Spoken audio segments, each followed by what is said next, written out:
স্বাগত খেলা যুগে, আপনাদের সাথে আছি তাজিন খন্দকার। ৩৬ জুলাই বা ৫ অগস্ট বাংলাদেশের ইতিহাসে অন্যতম গুরুত্বপূর্ণ একটা দিন, যে দিনটা শুধু রাজনৈতিক পালাবদলের সাক্ষী নয়, নতুন করে স্বপ্ন দেখারও এক মোড় ঘোরানো মুহূর্ত। সেই পরিবর্তনের ঢেউ থেমে থাকেনি রাষ্ট্রের সীমানায়, ছড়িয়ে পড়েছে সমাজের প্রতিটি অঙ্গনে, স্পর্শ করেছে দেশের ক্রীড়াঙ্গনকেও। গত ২ বছরে বদলেছে নেতৃত্ব, এসেছে নতুন মুখ, জন্ম নিয়েছে নতুন প্রত্যাশার।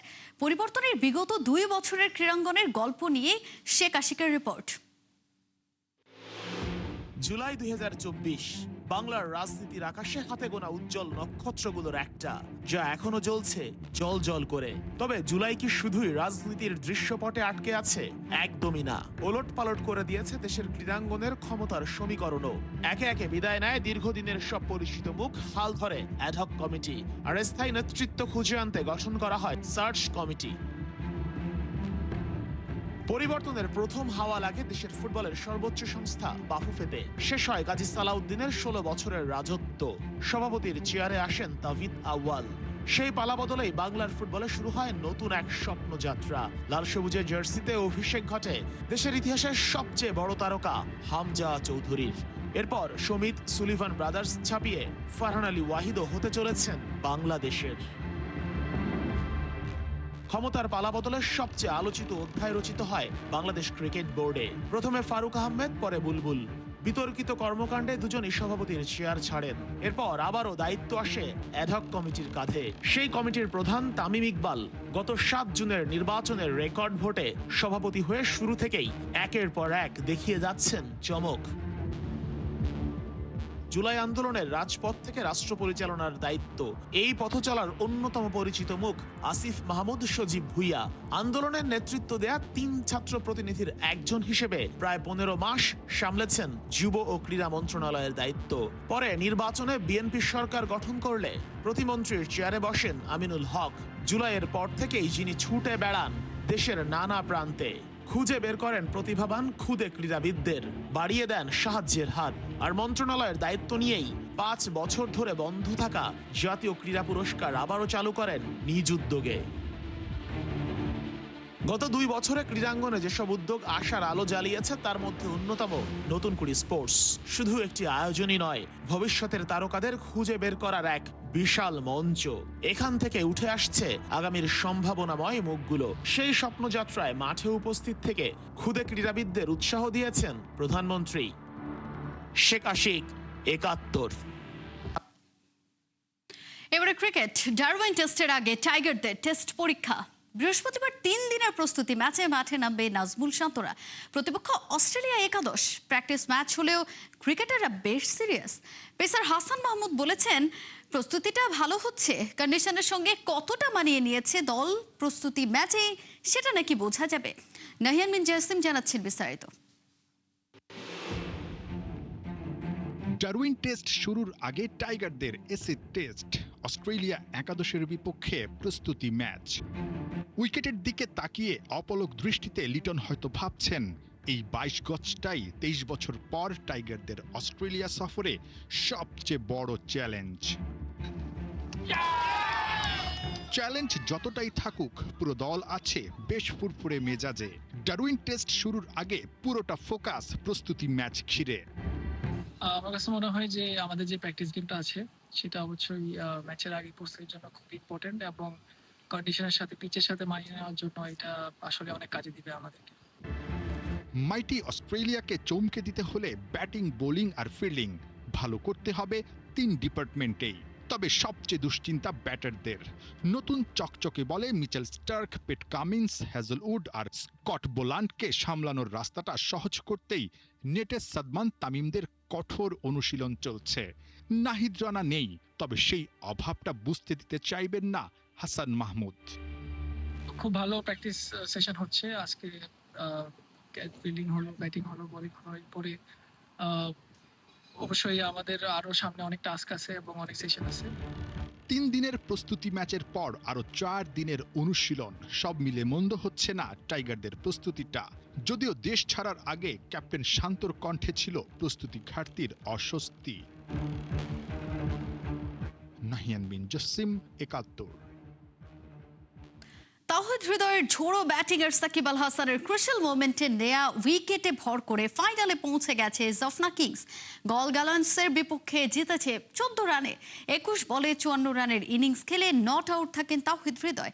খাজান আফের দাপুটে ব্যাটিংটাও জাফনাকে এগিয়ে দিয়েছে সেমিফাইনালে। অবশ্য কাজের কাজটা আগেই করে দিয়ে গেছেন ওপেনার কামিল মিশ্রা। 55 বলে 108 রানের ইনিংস খেলেছেন কামিল। 243 রানের টার্গেটের জবাবটা দিতে পারেনি গল গ্যালান্টস। 8 উইকেট হারিয়ে 228 রানে তোলে গল, আর তাতে ফাইনাল কনফার্ম করে জাফনা কিংস। 3 ওভারে 36 রান দিয়ে খরুচে স্পেল করলেও করুণারত্নের উইকেট নিয়ে ম্যাচের মোড় ঘুরিয়ে দেন সাকিব আল হাসান।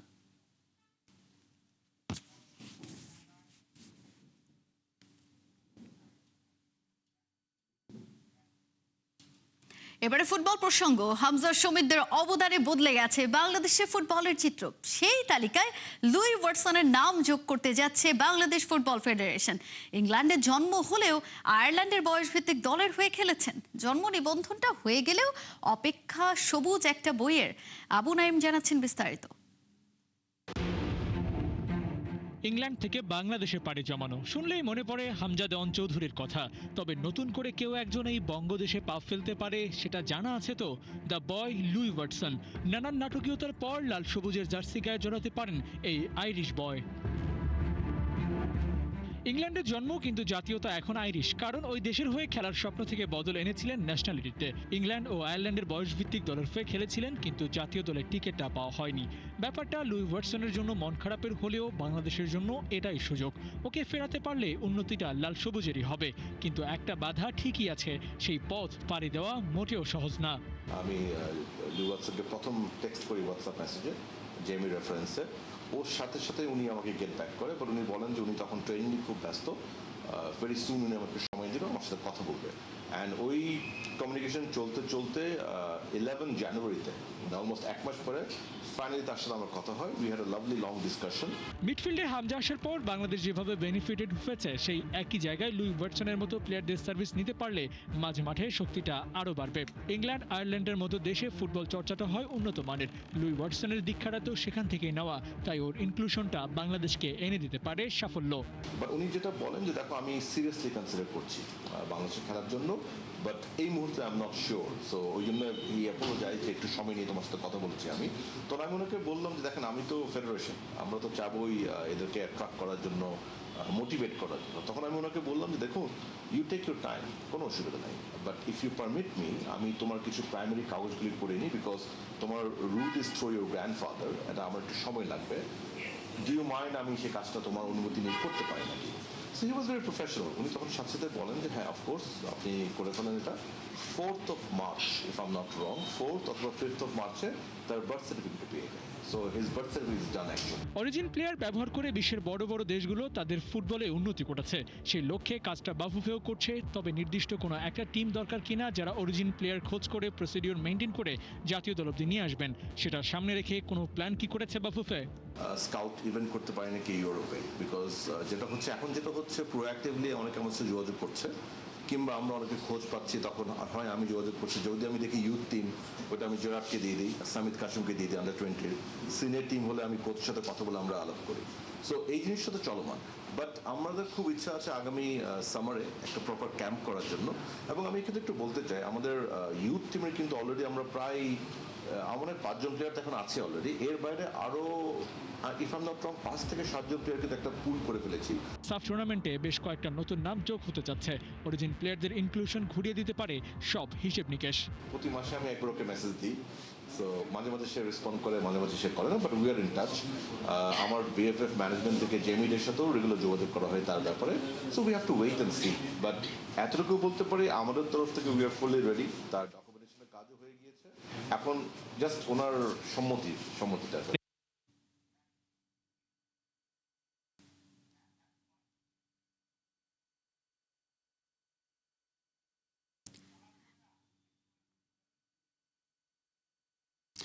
একটা মহাকাব্যের নতুন পাতার সংযোজন, যেখানে প্রতিদিন লেখা হতো লাল রঙের ইতিহাস। এই মহাকাব্যের নতুন পেজের গল্প লেখা হবে তুরস্কের ইতিহাস ঐতিহ্যের সঙ্গে নীল মেরুনের গল্প। দীর্ঘ 9 বছরের লিভারপুল অধ্যায় শেষে এবার নতুন শহর, নতুন ক্লাব ট্রাবজনস্পোরের সঙ্গে নতুন এডিশনের মোহাম্মদ সালাহ জার্নি। সবচেয়ে বড় সাইনিংয়ে দেশটা এখন উৎসবের আমেজে ভাসছে। তবে এর মধ্যেও মিস্ট্রিয়াস সালাহ হাজির একটা মিস্ট্রি বক্স নিয়ে। লিভারপুলের 11 নম্বর জার্সিটা বদলে এবার কোন জার্সিতে বিশ্বে হাজির হবেন মোহাম্মদ সালাহ? বিস্তারিত রিপোর্টে। একটা মহাকাব্য যার প্রতিটা পাতায় পাতায় রোমাঞ্চ, যার ধুলো মাখা পায়ে লেখা হয় ফুটবলের হিস্ট্রি। শান্ত কিন্তু ক্ষিপ্র, নিশ্চুপ কিন্তু দুরন্ত। দীর্ঘ 9 বছরের এক মহাকাব্যের পর এবার নতুন ঠিকানা, নতুন ক্লাব, নতুন একটা শহর। আর সেই শহরে এমন উৎসব কে দেখেছে কবে? রূপকথাকে যেন একেবারে হাতের মুঠোয় পাওয়া। কেউ কেউ তো নিজের চোখকেও বিশ্বাস করতে পারছেন না, নিজেকেই হয়তো চিমটে কেটে বলছেন, ও god, is this real?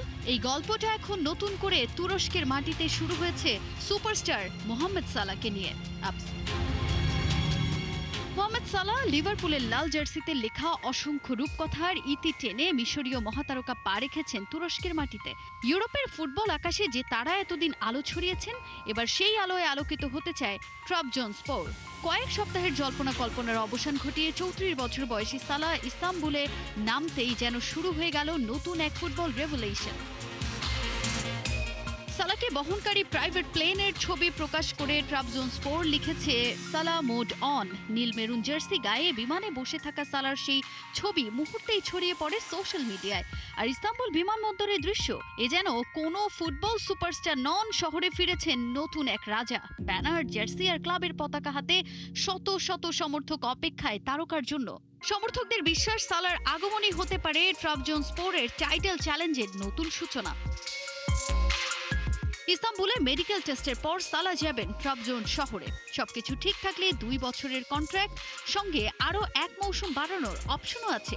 Turkish media বলছে বছরে প্রায় 1,70,00,000 ইউরো বেতন পাবেন তিনি, যা ট্রাবজনস্পোরের ইতিহাসের অন্যতম বড় ফাইন্যান্সিয়াল ডিল।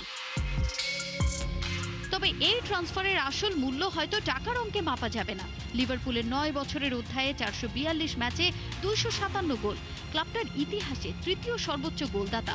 প্রিমিয়ার লিগে 193 গোল, যার 191টি লিভারপুলের হয়ে। ইংলিশ টপ ফ্লাইটের সর্বকালের গোলদাতাদের তালিকায় আছেন 4র্থ স্থানে। এমন এক মহাতারকাকেই এবার নিজেদের রঙে দেখতে চায় ট্রাবজন। লিভারপুল চ্যাপ্টারের শেষটাকে পেছনে ফেলে নতুন মিশনে প্রথম রহস্যটা জার্সি নম্বর নিয়ে। লিভারপুলের হয়ে দীর্ঘদিন 11 নম্বর আর মিশরের হয়ে পড়েছেন 10 নম্বর জার্সি। কিন্তু ট্রাবজনস্পোরে এসেই সালাহর গায়ে দেখা গেল 61 নম্বর জার্সি। কিন্তু কেন 61? কারণ এটা ট্রাবজন শহরের রিজিওনাল কোড, ক্লাব ও শহরের পরিচয়ের গুরুত্বপূর্ণ প্রতীক। ম্যাচের 61তম মিনিটে ফায়ারওয়ার্কস, কনফেটি আর চ্যান্টে যে স্টেডিয়াম কেঁপে ওঠে, সেই 61 এবার জড়িয়ে গেল সালাহর আগমনের সঙ্গে। তবে 61 নম্বরটা কি আদৌ স্থায়ী হবে কিনা, এখনো সে বিষয়ে নিশ্চিত কোনো তথ্য পাওয়া যায়নি। গেল মৌসুমে টার্কিশ সুপার লিগে 3য় স্থানে ছিল ট্রাবজনস্পোর। এবার ইউরোপা লিগ প্লে অফেও লড়বে তারা। আর তাই সালাহর আগমন শুধু একজন প্লেয়ার সাইনিং নয়, এটা অ্যাম্বিশনের ডিক্লারেশন, ইউরোপ ড্রিমের নতুন চ্যাপ্টার। ট্রাবজন এখন শুধু সালাহকে দলে নেয়নি, তারা কিনেছে একটা ড্রিম, স্টেটমেন্ট, ব্রিফ। আর ফুটবলে কথাটা পরিষ্কার, where there is hope there is a way. ইউরোপের পুরনো রাজপথ ফেলে সালাহ এখন লিখবেন ট্রাবজনের নতুন ইতিহাস। The Salah era is Trabzon has officially begun. Tajin Khandakar, 71। গ্রীষ্মকালীন দলবদলের বাজারে এখন হটকেক বাংলার পোস্টার বয় হামজা চৌধুরী। এরই মাঝে গুঞ্জন উঠেছে লেস্টার সিটি ছেড়ে আজারবাইজানের ক্লাব সাবা এফসিতে যোগ দিতে যাচ্ছেন 28 বছর বয়সী ফুটবলার। আজারবাইজানের ক্রীড়াভিত্তিক সংবাদ মাধ্যম অফসাইড প্লাসের প্রতিবেদন অনুযায়ী ব্যক্তিগত শর্তে সাবা এফসির সঙ্গে সমঝোতায় পৌঁছেছেন হামজা চৌধুরী। বেশ কিছুদিন ধরেই লেস্টার সিটির সঙ্গে আলোচনা চালিয়ে যাচ্ছিল সাবা এফসি। তবে ক্লাবের পক্ষ থেকে এখনো কোনো আনুষ্ঠানিক ঘোষণা দেওয়া হয়নি। ট্রান্সফার মার্কেটের তথ্য অনুযায়ী হামজার বর্তমান মার্কেট ভ্যালু প্রায় 4 মিলিয়ন ইউরো। সবকিছু চূড়ান্ত হলে নতুন মৌসুমে সাবা এফসির জার্সিতে খেলতে দেখা যাবে হামজা চৌধুরীকে। এর আগে 2024-25 মৌসুমে ধারে ইংলিশ ক্লাব শেফিল্ড ইউনাইটেডের হয়ে খেলেছিলেন হামজা চৌধুরী। মাদ্রিদের সিয়েরা ওয়েস্তে অঞ্চলের দাবানলে ক্ষতিগ্রস্তদের পাশে দাঁড়ালেন বিশ্বকাপ জয়ী মহাতারকা লিওনেল মেসি। ক্ষতিগ্রস্ত এলাকা পুনর্গঠনের জন্য ৮০,০০০ ইউরো সহায়তা দিয়েছেন এলএম10। সাম্প্রতিক ভয়াবহ দাবানলে সিয়েরা ওয়েস্তে অঞ্চলের ১৭টি পৌরসভার প্রায় ৩০,০০০ হেক্টর এলাকা পুড়ে ছাই হয়ে গেছে। এমন বিপর্যয়ের পর ক্ষতিগ্রস্তদের সহায়তায় একটি অনলাইন অনুদান পোর্টাল চালু করে মাদ্রিদ কমিউনিটি, যেখানে ব্যাংক ট্রান্সফার সহ বিভিন্ন মাধ্যমে টাকা পাঠানো যাচ্ছে। সেখানেই ক্ষতিগ্রস্তদের ঘুরে দাঁড়ানোর জন্য বাংলাদেশি মুদ্রায় প্রায় ১,১৫,০০,০০০ টাকা অনুদান দিয়েছেন আর্জেন্টাইন মহাতারকা লিও মেসি।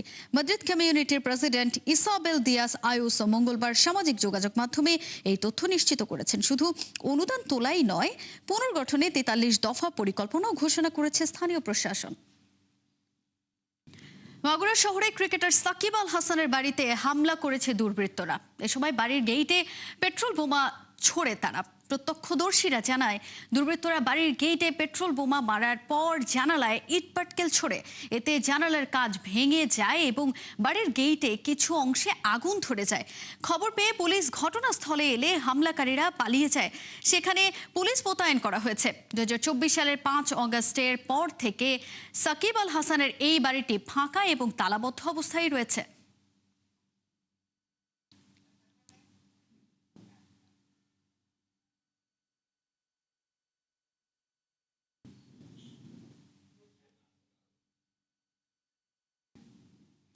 এই ছিল এখনকার খেলা যুগে সরাসরি সংবাদ আর অনুষ্ঠান দেখতে চোখ রাখুন ৭১-এর ফেসবুক পেজে এবং সাবস্ক্রাইব করুন ৭১-এর ইউটিউব চ্যানেল। ৭১-এর সাথেই থাকুন।